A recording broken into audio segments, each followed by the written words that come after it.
I am in the kitchen.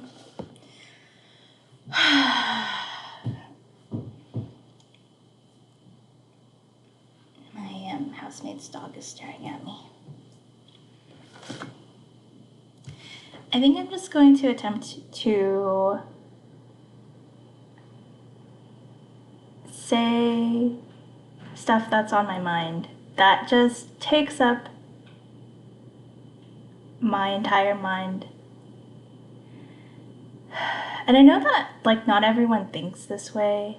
I know a lot of people that do though, especially all of my neurodivergent friends who tend to be really introspective, where it's just thoughts on thoughts on thoughts. I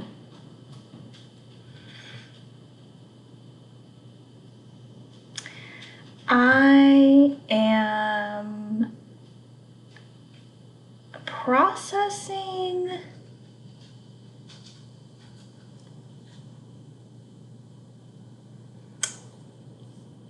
complexity. I'm processing complexity. And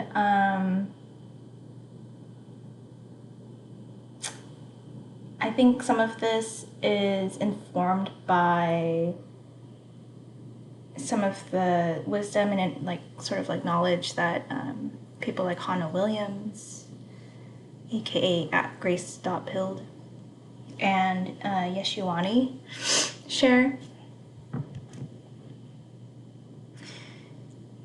And also George Poulos. Just these vessels for wisdom and information. So one is I'm having some sort of internal mental breakthrough around what the hell it means to have a business, and I guess to be an entrepreneur. And I think for most of my life, when I've heard those words, I was just ooh, that's not me. That's not me. Because what I think for myself, what was I conditioned to think about those things? What sort of concepts or ideas? I had the idea that business and entrepreneurship is extractive, which it can be, manipulative, which it can be, and I think associated those things with just capitalism. And I think a lot of us do. I think especially if we have done a lot of our own radical growth. But something that I'm realizing on a collective level is, and maybe it'll somehow make sense eventually as I keep talking,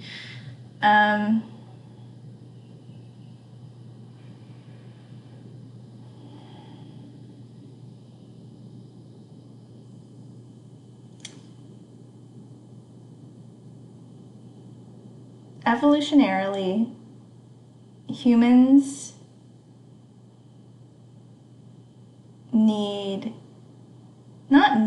but it's just part of why we came to Earth.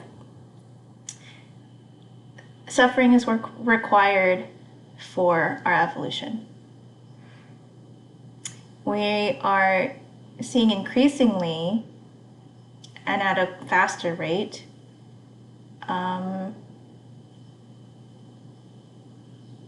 how complex things are. Things aren't simple.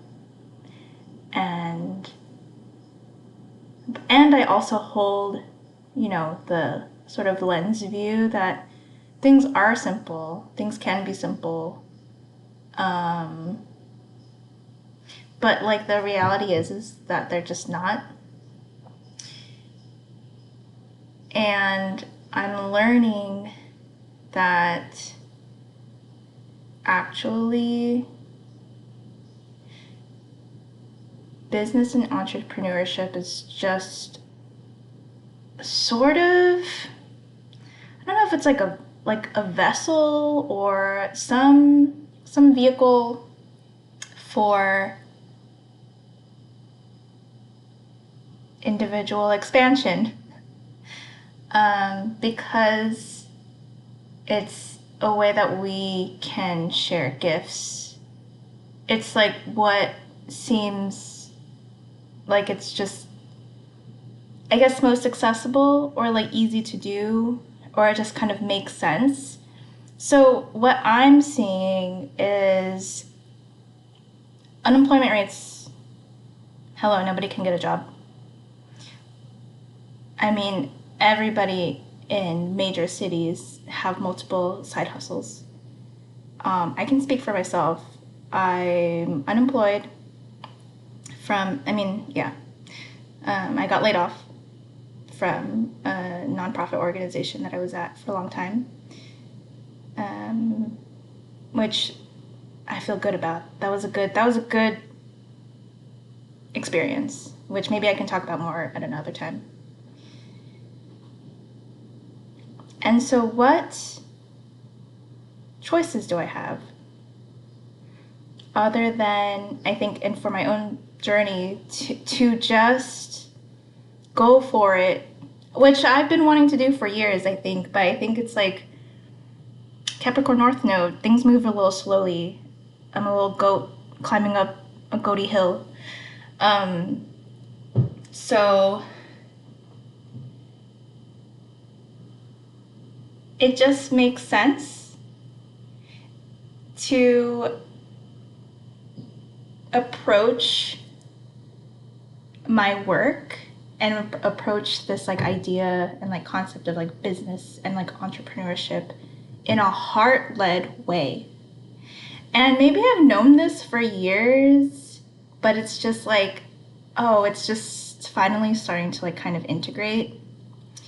And as that is integrating, there's like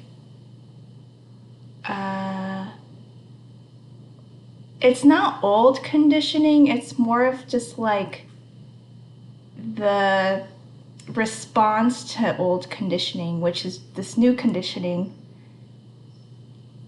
That stuff is coming up. And so that stuff is like fear and worry and like concern that my friends, who are, some of them are just really radical people, will look at me and say that I'm not values aligned, or will look at, I don't know, the influx of social media posts that I'm trying to work on because I am trying to be seen so that I can have more clients, so that I can make money. But like at the center of all of that is this clear intention of trying to reach the people that I want to reach. Oops. Okay, I had to pause because a friend came by to drop off some tickets to the Broad Museum. I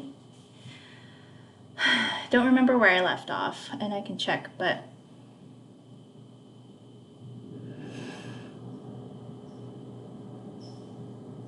yeah, I think there's this worry that I won't be seen by people that I love and that have known me for like a long time. And I want to trust that they trust that I am still values aligned with them.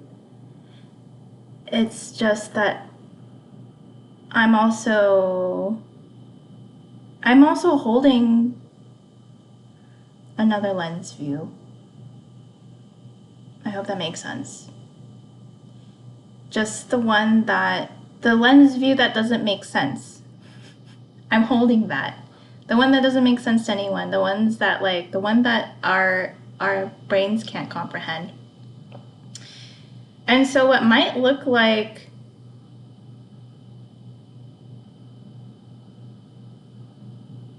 promoting a class or an event or my one-on-one work That's actually all deeply spiritual. It is my creative process. And something that Hannah said is like, you don't owe anybody your creative process or access to it. And I'm really taking that and listening to that. So, yeah, I think I'm just probably, I don't know, preparing to lose people, which is pretty cynical, actually, but yeah. Okay, I was able to get that thought out, but I feel like there's more, and maybe there might be more that will come.